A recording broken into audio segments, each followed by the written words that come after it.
চারদিকে উঠছে মেসিদের বিজয় কেতন। কাতার জয়ের ঝড় আছড়ে পড়েছিল বুয়েন্স আয়ার্সে। এ যেন এক জনসমুদ্র। সে সমুদ্রের কান্ডারি লিওনেল মেসি নামের এক বিজয়ী বীর, যার জাদুর বাঁশিতে জুগিয়েছে প্রেরণা। বুক চিতিয়ে লড়াই করেছেন ডি মারিয়া, এমি মার্টিনেজরা। যেদিকে দুচোখ যায় শুধুই আকাশী নীল উৎসব। 1978-এ মারিও কেম্পেস, 86-তে ম্যারাডোনা। তখনও উৎসব হয়েছিল ওবেলিস্ক স্কয়ারে।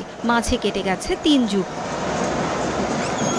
মেক্সিকোর ফাইনালে ফুটবল ঈশ্বর ম্যারাডোনার অর্জনের গর্জনেও কেঁপেছিল বুয়েন্স আয়ার্সের আকাশ বাতাস। 3 যুগ পর সেই সুখস্মৃতি ফিরিয়ে আনলেন লিওনেল মেসি নামের ফুটবল জাদুকর। বলের যোগান দেয়া কিংবা প্রতিপক্ষ গোলরক্ষককে বোকা বানিয়ে গোল করা, দুটোতেই কাতার বিশ্বকাপ কাঁপিয়েছেন মেসি। বিশ্বকাপ জয় করে মেসি ও ম্যারাডোনা যেন মিলে গেলেন এক মোহনায়। লুসাইলের স্বপ্নের শিরোপার পর থেকেই তীর্থের কাকের মতো ওবেলিস্কে জড়ো হয়েছিলেন সমর্থকরা। পুরো দেশের 5.25 কোটি মানুষের অপেক্ষা আর্জেন্টিনার বিজয়ী বীরদের এক ঝলক দেখার জন্য।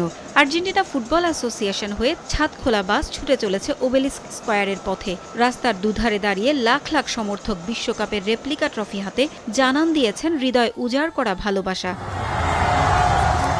একটি ব্রিজের নিচ দিয়ে যাওয়ার সময় অতি উৎসাহী কয়েকজন দর্শক লাফ দিয়ে পড়েন মেসিদের বহনকারী বাসে। এ সময় ব্রিজ থেকে নিচে পড়ে আহত হন কয়েকজন।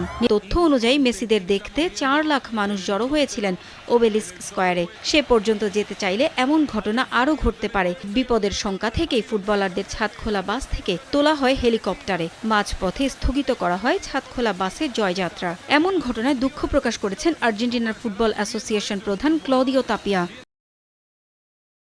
আমরা অত্যন্ত দুঃখের সঙ্গে জানাচ্ছি যে মাঝপথেই আমাদের ছাদখোলা বাসে করে ফুটবলারদের জয় উদযাপন ও সংবর্ধনা অনুষ্ঠান স্থগিত করতে হচ্ছে। নিরাপত্তার কথা মাথায় রেখে আমরা এই সিদ্ধান্ত নিয়েছি। আশা করছি সবাই এটা মেনে নেবেন।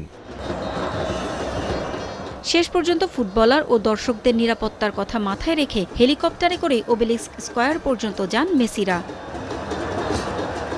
পারভিন আক্তার, সময় সংবাদ।